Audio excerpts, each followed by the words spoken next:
Students कैसे हैं आप लोग। आशा करता हूं कि बेहद बेहद ही आप लोग इस समय खुश होंगे क्योंकि दीपावली आपके आसपास मंडरा रहा है और पटाखों का दिन आ गया है। और इसी पटाखों के दिन के साथ जो है, चूंकि पटाखों का दिन आने वाला है तो कुछ वैसा कुछ हो जो पटाखा जैसा विस्फोट करे।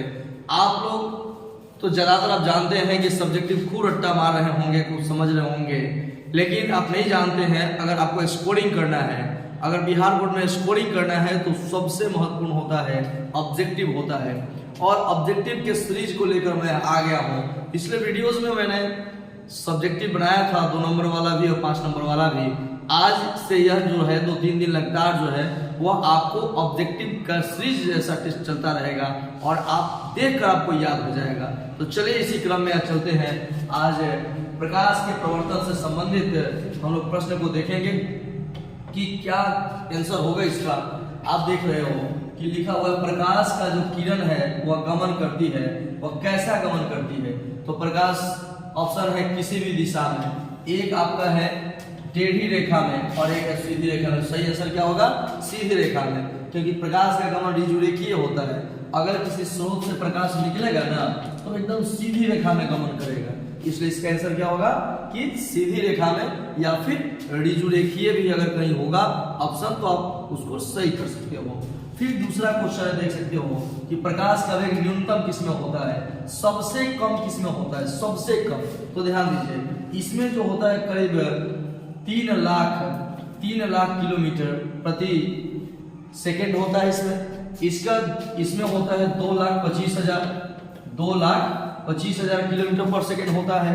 और ये हवा में लगभग इसके जैसा ही होता है, इससे थोड़ा सा कम होगा। कांच में बात करें तो 2 लाख होता है। कितना होता है? 2 लाख किलोमीटर पर सेकेंड होता है, इसलिए इसका सही आंसर क्या होगा? तो कांच में प्रकाश की चाल सबसे कम होती है इस ऑप्शन के अनुसार। ऐसे जान लीजिए कि गैस में ज्यादा होता है, द्रव में उससे कम होता है और ठोस में सबसे कम होता है। तो यहाँ देख रहे हो ये इसमें तो साफ नहीं है, कोई माध्यम नहीं है, बातें हटा दी, सबसे ज्यादा होगा इसमें। निर्वात हवा में थोड़ा इसकी अपेक्षा कम होगा, जल में इसकी अपेक्षा कम है 2,25,000 और सबसे कम होता है कांच में होता है। क्लियर है? आशा है कि आप इस बात को समझे होंगे। अब चलते हैं नेक्स्ट क्वेश्चन की तरफ कि नेक्स्ट हमारा तीसरा क्वेश्चन क्या है। देख सकते हो तीसरा क्वेश्चन है कि मोटर गाड़ी के चालक के सामने कौन सा दर्पण लगा होता है। देखो मोटर गाड़ी है तो सामने का मतलब उसके बगल में साइड मिरर में क्या होता है? साइड मिरर में होता है उत्तल दर्पण। गाड़ी के साइड मिरर में क्या होता है? उत्तल दर्पण होता है। सही आंसर है इसका। अब देखो यहाँ कंफ्यूजन हो जाएगा। अगर गाड़ी के हेडलाइट में कहे तो अवतल दर्पण हो जाएगा, गाड़ी के साइड मिरर में कहे या फिर क्या कर रहा है कि सामने लगा रहता है माने बगल में कौन सा साइड मिरर में कौन होता है? तो उत्तल दर्पण होता है। क्लियर है? अब हम आगे बढ़ते हैं। फिर देखो आ ही गया कि गाड़ी के हेडलाइट में क्या होता है। तो गाड़ी के हेडलाइट में क्या होता है आप जानते हो क्या होता है। जब तक मैं स्क्रीन पर आगे बढ़ा रहा हूं तब तक बता दो आंसर। हाँ बिल्कुल सही सोच रहे हो, बिल्कुल सही है। क्या होगा इसका आंसर? इसका आंसर होगा अवतल दर्पण लगा होता है। गाड़ी के हेडलाइट में अवतल दर्पण लगा होता है। देखिए उसके बाद करें समतल दर्पण द्वारा बना हुआ प्रतिबिंब कैसा होता है। समतल दर्पण द्वारा जानते हो समतल दर्पण केवल काल्पनिक प्रतिबिंब बनाता है। यह प्रतिबिंब कैसा होता है? सीधा होता है और वस्तु के बराबर होता है। क्लियर है? यह सीधा होगा और वस्तु के बराबर होगा। कैसा? काल्पनिक बने। काल्पनिक का मतलब आभासी। समतल दर्पण द्वारा सिर्फ काल्पनिक प्रतिबिंब बनता है, यह प्रतिबिंब सीधा होता है और वस्तु के बराबर होता है। नेक्स्ट क्वेश्चन की तरफ चलते हैं कि नेक्स्ट क्वेश्चन आपका क्या है। देखो उसके बाद आपका क्वेश्चन आ रहा है कि लेंस की क्षमता, एक परावर्तन अपवर्तन दोनों मिलाकर है कि आप कितना समझे हो कितना जाने हो। लेंस की क्षमता का ऐसा ही मात्रक क्या है? ध्यान दीजिएगा, ऐसे लेंस की क्षमता का ऐसे ही मात्रक की अगर बात करें तो प्रति मीटर होता है। क्या होता है? प्रति मीटर होता है। लेकिन इसी प्रति मीटर को डायोप्टर कहा जाता है। मतलब ऐसे हम कह सकते हैं कि इसका व्यवहारिक मात्रक जो है वो क्या है? डायोप्टर है।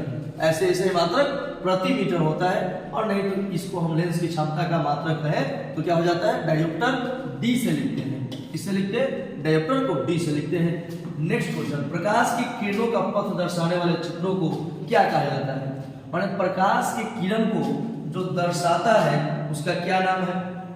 तो देखिए यहाँ, अब ये तो किरण पुंज होगा नहीं, किरण पुंज का मतलब क्या होता है, किरणों का समूह, तो ये होगा नहीं।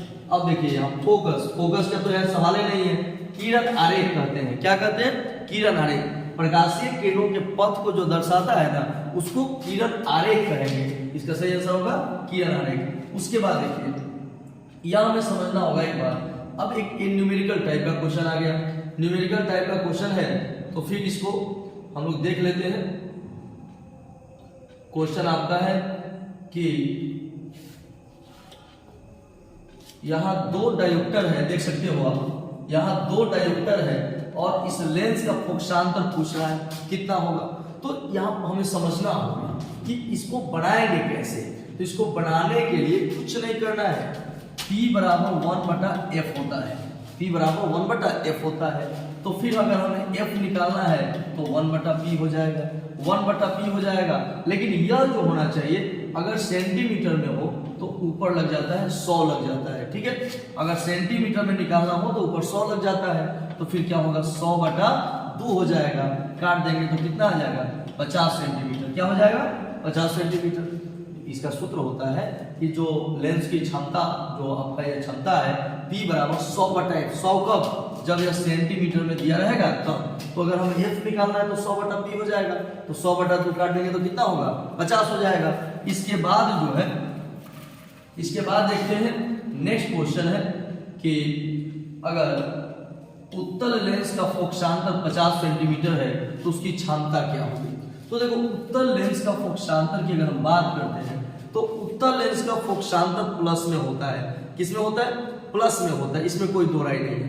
तो प्लस में होगा, इसका फोकस दूरी प्लस में होगा, तो क्षमता पूछ रहा है तो वही बात है। अगर लेंस की क्षमता अगर हमें ज्ञात करना है तो P बराबर क्या होगा 1/f, लेकिन सेंटीमीटर में है तो 100, तो 100/50 काट कर कितना आ जाएगा 2 डायोप्टर। प्लस में 2 डायोप्टर होगा, प्लस में 2 डायोप्टर क्यों होगा भाई, क्योंकि उत्तल लेंस की जो फोकस दूरी होती है वो भी प्लस में होगा। तो जब फोकस दूरी प्लस में तो क्षमता भी किस में होगी, प्लस में होगी। क्लियर है। अब इसके आगे बढ़ते हैं हम लोग। देखो एक दिन में कम से कम जो है वो 50 क्वेश्चन करेंगे, 50 क्वेश्चन किया जाएगा। प्रकाश के किरणों के समूह को हम क्या कहते हैं, आप जानते हैं। किरण जहां समूह आगे, समूह का मतलब पुंज होता है, उसको बोलेंगे किरण पुंज। प्रकाश के किरणों के पुंज को हम बोलते हैं, जो समूह होता है समूह को ही पुंज कहा जाता है। तो अब किरण पुंज कहिए या फिर प्रकाश पुंज कहिए, कोई फर्क नहीं पड़ता है। क्लियर है। इसके बाद देखिए, इसके बाद नेक्स्ट क्वेश्चन क्या है, लेंस की क्षमता।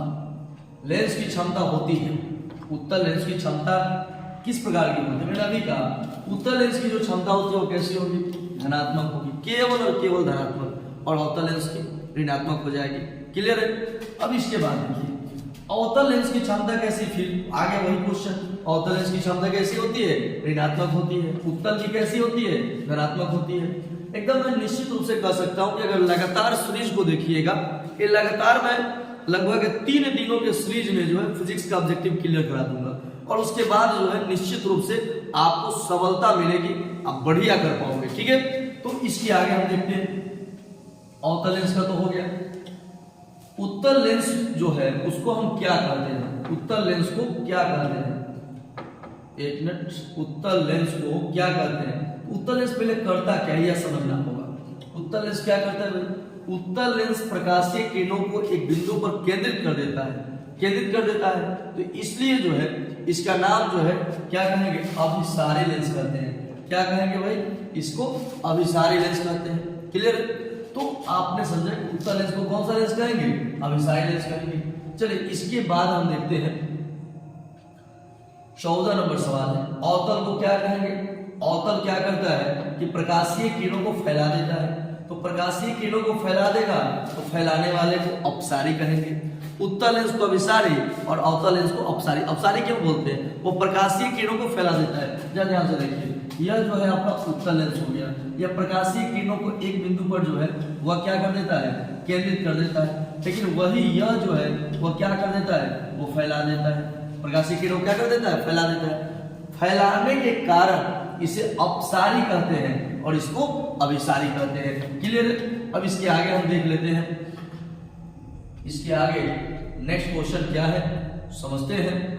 निम्न में से कौन सा पदार्थ लेंस बनाने के लिए प्रयुक्त नहीं होता है? तो लेंस नहीं बनता है, माटी से लेंस बनेगा जी, माटी से लेंस नहीं बनेगा, तो माटी इसका आंसर नहीं होगा। ये जो है जल हो सकता है, जल हो सकता है, ये इसमें से दिए गए ऑप्शन हो सकते हैं, मिट्टी नहीं हो सकता है। क्लियर है? अब इसके बाद जो है नेक्स्ट क्वेश्चन अगर हम देखें, किस दर्पण में हमेशा वस्तु से छोटा प्रतिबिंब बनता है? तो देखिए किस दर्पण में हमेशा छोटा प्रतिबिंब बनता है?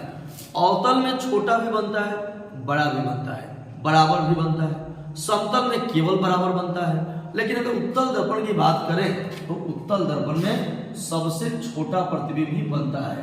क्लियर? सबसे छोटा प्रतिबिंब किस बनेगा? उत्तल में बनेगा। किस में बनेगा? उत्तल दर्पण में बनेगा। इसके बाद देखते हैं बड़ा प्रतिबिंब किस में बनेगा? किस दर्पण में, किस दर्पण से वस्तु का बड़ा प्रतिबिंब? मैंने अभी बताया कि अवतल ऐसा है कि अवतल में छोटा भी बनेगा, बड़ा भी बनेगा, बराबर बनेगा, समतल में केवल बराबर बनेगा और उत्तल में केवल छोटा बनेगा। इसका सही आंसर क्या हो जाएगा? इसका सही आंसर हो जाएगा अवतल दर्पण। क्या हो जाएगा भाई? अवतल दर्पण इसका सही आंसर हो जाएगा। क्लियर है? एक वीडियो में हम लोग 25 क्वेश्चन ही बनाएंगे और अगले वीडियो में फिर 25 क्वेश्चन बनाएंगे। 25 हम लोग करके देखेंगे और लगभग 3 दिन के आसपास अगर वीडियो लगातार हम लोग बनाते हैं या देखते हैं तो निश्चित रूप से जो है हम लोग समझ पाएंगे। ठीक है? अब आगे बढ़ते हैं।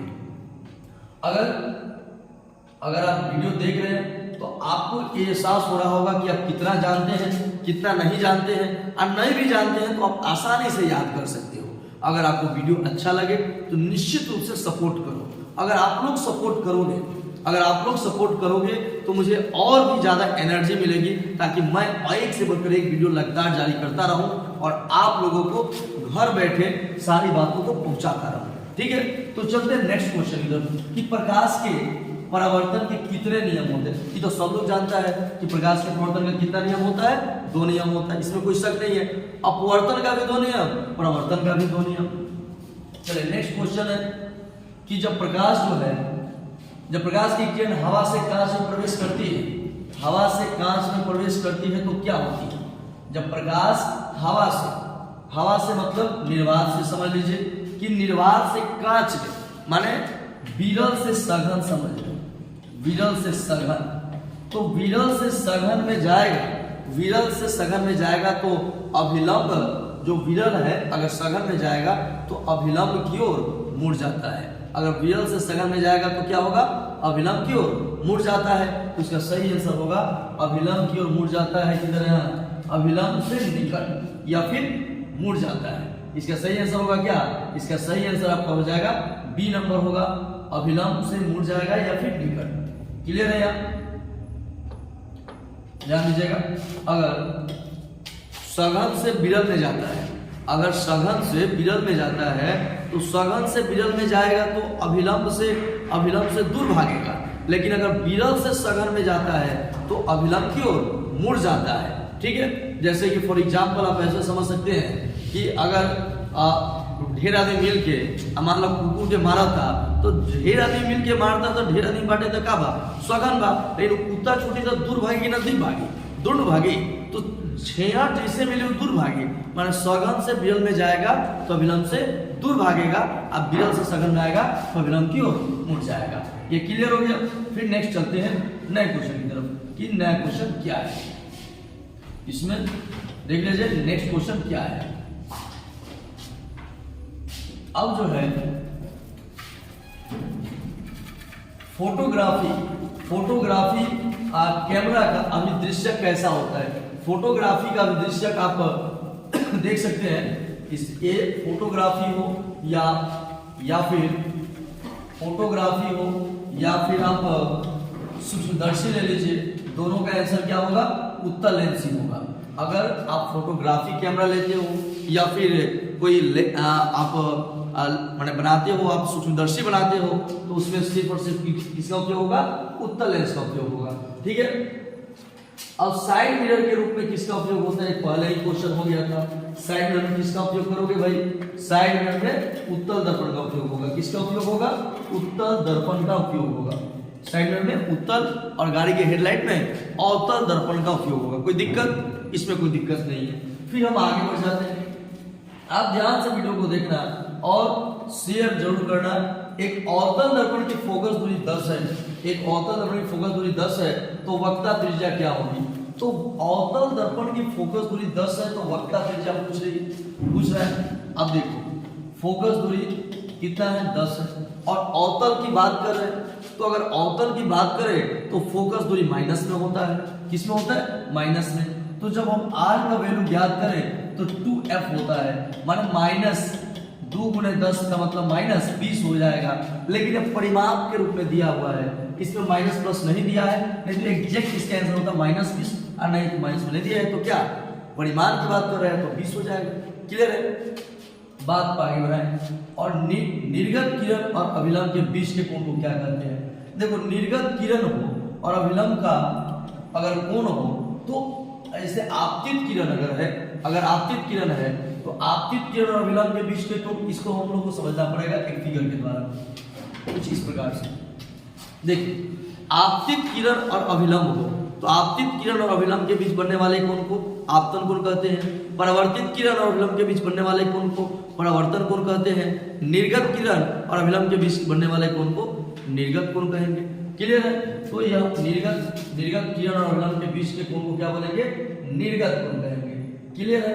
अब हम इसमें आगे बढ़ेंगे। यह तो हो जाएगा निर्गत कोण हो जाएगा। अब इसके बाद हम आगे बढ़ जाते हैं। सरल सूक्ष्मदर्शी में किसका उपयोग होता है? सरल सूक्ष्मदर्शी में मैंने पहले ही बताया कि सूक्ष्मदर्शी हो या फोटोग्राफी हो उसमें किसका उपयोग होगा? उत्तल लेंस का उपयोग होता है। क्लियर है? और एक अंतिम क्वेश्चन कि किस लेंस के द्वारा सिर्फ काल्पनिक प्रतिबिंब बनाया जाता है? किस लेंस के द्वारा सिर्फ काल्पनिक प्रतिबिंब बनाया जाएगा? यह काल्पनिक प्रतिबिंब जो है वह किसके द्वारा बनाया जाएगा? अगर हम दर्पण की पहले बात करते हैं तो दर्पण में सिर्फ समतल के द्वारा काल्पनिक बनाया जाता है और आपका उत्तल के द्वारा बनाया जाता है, और साथ में अवतल में काल्पनिक और वास्तविक दोनों बनता है। लेकिन अगर ये लेंस की बात कर रहा है तो लेंस में जो है और काल्पनिक प्रतिबिंब जो है सिर्फ काल्पनिक प्रतिबिंब की बात करें तो इसका सही आंसर हो जाएगा अवतल। सिर्फ और सिर्फ काल्पनिक प्रतिबिंब बनाता है, अवतल लेंस बनाता है। कोई दिक्कत? इसमें कोई दिक्कत नहीं है। अब जो है ये 25 क्वेश्चनों का हम लोगों ने सेट देखा। आगे के 25 क्वेश्चन जो है अगले वीडियो में मिलेगा। आप अगर आप पहले से पढ़े हैं तो निश्चित रूप से इसमें से अधिकांश क्वेश्चन का जवाब दे दिए होंगे या दिए होंगे, नहीं भी दिए हों तो एक बार वीडियो को जरूर देखें बढ़िया से। अगर देख लिए हैं तो अगर आपको अच्छा लग रहा है अपने दोस्तों में जरूर शेयर करें ताकि वो लड़के भी लाभान्वित हों। ठीक है, मिलते हैं किसी दूसरे वीडियो में, तब तक के लिए दीजिए इजाजत। धन्यवाद।